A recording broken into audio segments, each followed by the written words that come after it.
在本期视频开始之前，我还是想问你一个问题，这个问题叫做你觉得人生的意义是什么？或者换一句话来表达，你找到自己这一生的意义了吗？当然，我想可能很多人都没有，不知道自己人生的意义到底是什么，所以就有了我们今天的这一期视频。欢迎来到何为系列之何为人生。既然这一期我们要聊到人生的意义，那我们首先就得把人生的意义给标出来。我想了想，人生到底有没有意义呢？有什么意义呢？一共3种可能性。第一种，人生是有意义的，意义就是赚大钱、当大官，和相爱的人在一起。第二点叫做人生是有意义的，意义是某个第一点里面没提到的东西。第三点叫做人生没有意义。好了，已经没有其他的可能性了，这3个里面必然有一个是正确的，对不对？那么到底什么样的东西才能够叫做意义？那我就去词典里面查，我查到意义的定义是指人或事物所包含的思想和道理、内容、美名、声誉、作用和价值。意义是人对自然或社会事物的认知，是人给对象事物赋予的含义。看完了，但我觉得还是不够通俗易懂。我想了想，意义就是能够让我觉得我活了这一辈子，因为有了它，所以没白活。有了它之后，我的人生达到了真正的满足，即使死去也毫无遗憾。它是我毕生追求的东西，是我一切行为的终极方向。听上去是不是有点像信仰？但信仰跟意义不同，信仰是一种你必须去追求的才能达到的东西，但意义不一样，意义是本来就存在的东西，是本来就有的状态。好了，那我们现在就回到我们刚刚说的3点，你应该还没忘吧？假如我说的第一点是真的，你成功了，有一天你真的赚到了大钱，成为了一名企业家，或者说其他人口中的老板，你有了财富，你跟你喜欢的人最终在一起了，你走向了人生巅峰。那么按照我们第一点的说法来说，那你的人生就是有意义的，那么你这一辈子就没白活，那么你死而无憾。好，那我现在让你马上嗝屁，你会吗？我觉得应该不会吧，至少我不会。我会想说，这不是坑爹吗？好不容易我有钱了，我还能跟自己爱的人过一辈子，好不容易什么都有了，你至少得让我先爽一阵子吧，你现在就让我嗝屁，那我还有什么意义啊？对呀，所以我们想要的并不仅仅是钱而已，我想要的是有了钱有了财富之后的那种爽感。那我想爽多久？我觉得多久都不会嫌久。好，那基本上所有成功学类的书籍我们都可以归为第一类。成功学一般来说一整本书主要就讲2件事情，第一叫做坚持梦想，第二叫做努力。为了查资料，我看了很多成功学的书，比如说如何在100天之内拥有一个自律的好习惯，或者说如何在30天之内成为一个努力的人，还有就是说梦想到底有多伟大之类的。当然这些书当然也有价值，但是绝大多数成功学的书会不断暗示你最后的成功是你人生唯一的目的和意义，但是他只敢暗示，他不敢挑明了写出来，因为人成功的概率太低了，低于1%。而且成功学的书会暗示你，假如你没成功，不怪我书写的不好啊，怪你自己不够努力怪你自己没有坚持住你的梦想，他把自己的责任推得一干二净。但是正常人的常识告诉我们，努力和成功在某种程度上并没有必然的联系，成功的希望太渺茫了。那一个一辈子都没有希望成功的人，活着又有什么意义？没有意义活着又跟死了有什么区别？由于这个希望太渺茫，与其活在害怕人生没有意义的恐惧当中，那干脆我们就不把这个当意义吧。所谓的成功希望太小了，我们可以找一些更容易达到的目标当做意义，对不对？我们想获得内心的平静，也不只有成功一条路嘛。这就引出了选项2。选项2是什么？人生有意义，意义就是某个1里面没有提到的东西。好，假如2是真的，人生确实有意义，意义是某个其他的东西，那是什么东西呢？那我就开始找鸡汤还有心理学的书籍。这些书里面对人生的意义大致可以分为2类。第一个叫做爱，尤其是给予爱。第二个就叫做旅途沿路的风景。哎呀，然后他们还会配一张非常唯美的图，告诉你风景是最美丽的。好，那我们就开始想，人生当中有什么美好的东西呢？值得我们去抛弃我们的第一个观点。通过搜索互联网，我们可以找到很多关于人生到底有什么意义的问答，其中不妨有一些高赞回答。整理如下：有人说人生的意义就是好吃的，比如说鸭脖，比如说麻辣香锅，或者说听好听的音乐，或者说看好看的小说、好看的电视剧，比如看《白夜行》、看《甄嬛传》等等。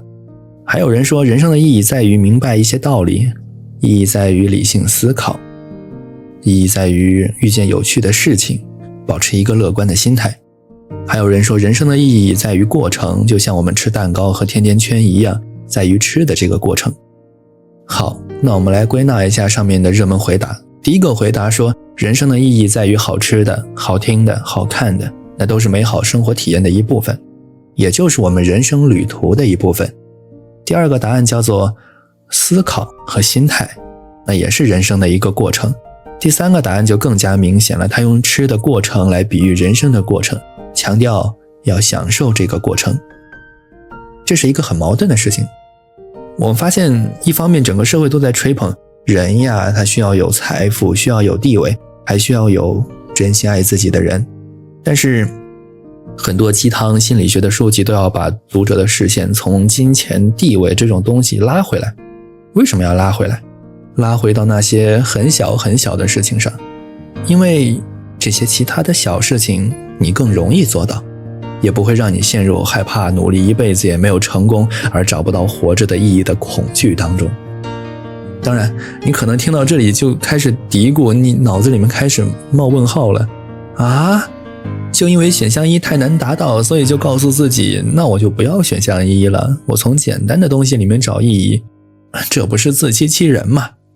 是，但是别忘了我刚刚说选项一真正吸引你的不是所谓的财富和地位，而是你拥有了这种财富和地位之后那种爽的感觉啊。你可能听到这里会回答说是啊，但是那种爽只有金钱和地位还有深爱的人才能带来的呀，你吃点东西看点电视玩点游戏带来的爽怎么可能跟有钱的爽相提并论呢？是，但是其实还有更爽的，而且所谓的更爽的根本都不需要你努力赚钱成功。如果我们以大脑分泌的多巴胺的含量多少来量化爽的话，那美食可以提升多巴胺到 150%， 这就是为什么世界上有那么多人都很喜欢吃东西。性可以提升多巴胺到 200% 到 300%， 在我们的日常生活中你基本找不到比这更爽的时刻了。可能听到这里很多人会觉得说不要，我不想过那种生活，那种生活毫无目标，没有过的价值，几十年都这样过会腻的。等这个事情对你来说变得很无趣了之后，你发现你想要的好像不仅仅是爽而已。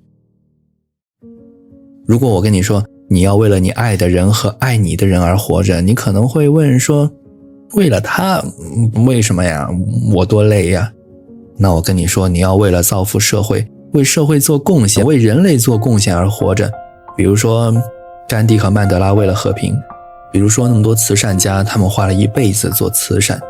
你可能会说那都太远了，我自己的人生都还没活明白呢，我也管不了其他人。可能听到这儿你也会问我说你说我都看视频看了10分钟了，有没有那种不那么道貌岸然但是又很高大上的理由？我要一个真正神圣而终极的意义，不要跟这些事情或者人扯到一起。对呀，既然是要为了一种东西活着，而你要求的这种东西必须要是永恒的、超俗的，才值得付出一辈子，那么就只有一个归宿，宗教。你说不行，我是无神论者，那你要给我来点实际的。好，那无神论者最后的终极意义就是进化的终极意义，是推动人类向往更高级的文明、更高级的秩序发展，而我们一生也许就只是帮助推动这个历史进程往前走短短一步而已。在书籍《非零年代》当中，也对这种生活做了详细的描述。你可能也会回答说，不行啊，那是人类的意义，我根本活不到那天，太虚了。有没有接地气一点的？你就不能把注意力放在我身上，你别总扯些人类什么的。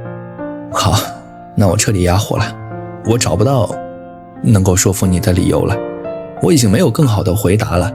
那我能做的就是列出目前为止出现过的所有备选答案。人生的意义是什么？1. 成功，成为人上人。2. 吃些好吃的，听些好听的，看些好看的。3. 明白一些道理，遇见有趣的事情。4. 像吃蛋糕和甜甜圈一样，在于吃的过程。5. 人生的意义就是为了爽。6. 为了我爱的人和爱我的人。7. 为社会和他人做出自己的贡献。8. 为神服务。9. 推动人类的进化。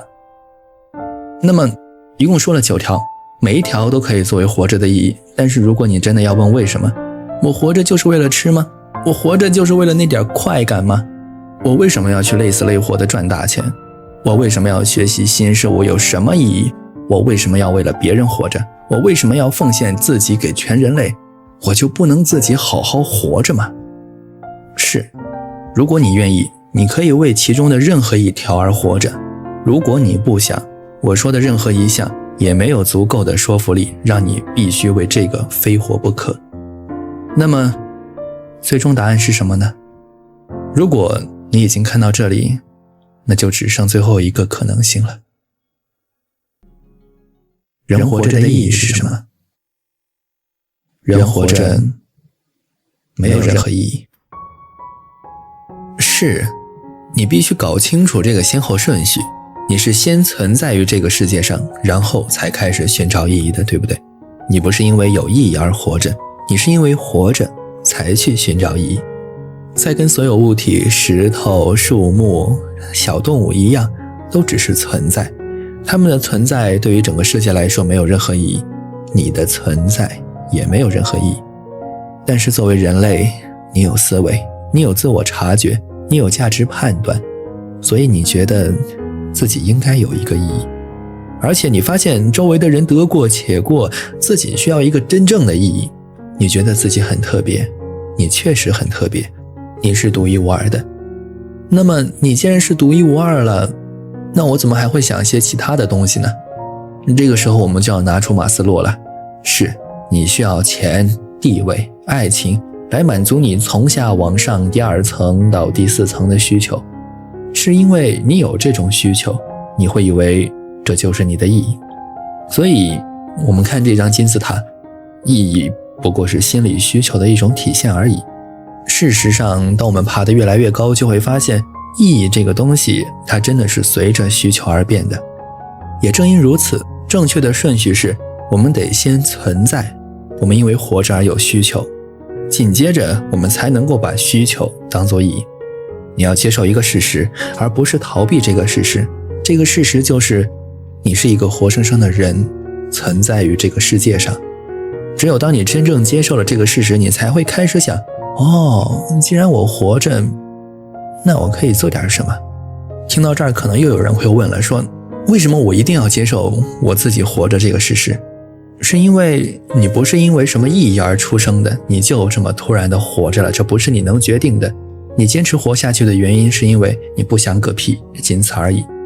无论你一生的意义是什么，你活着的这一生所做的选择都是根据你短期或者长期的需求决定的。而且在不久的将来，我们也可能会突然嗝屁。整个人类的进化或许有意义，但是这个视角太宏大了，和你和我基本上没什么关系。你就这么活着，就这么存在着，将来也有可能会这么死去。你没有别的选择，这就是事实。你就是你，你是独一无二的你，你活着就是活着。举个最简单的例子，你不会因为2+2等于4而苦恼，你不会想2+2为什么等于4，因为你想2+2为什么等于4是没有意义的，你接受了2+2等于4，所以没有意义你会变空虚吗？不会啊，接受了这个设定，你就从意义中解放了出来，没有了意义的束缚，你应该更加自由，更加乐观，更加阳光。因为你可以做自己真正想做的事情，而不是让所谓的意义限定了你想做的事情。你可以真正掌控自己的生活，让它按照你设想的方式发展。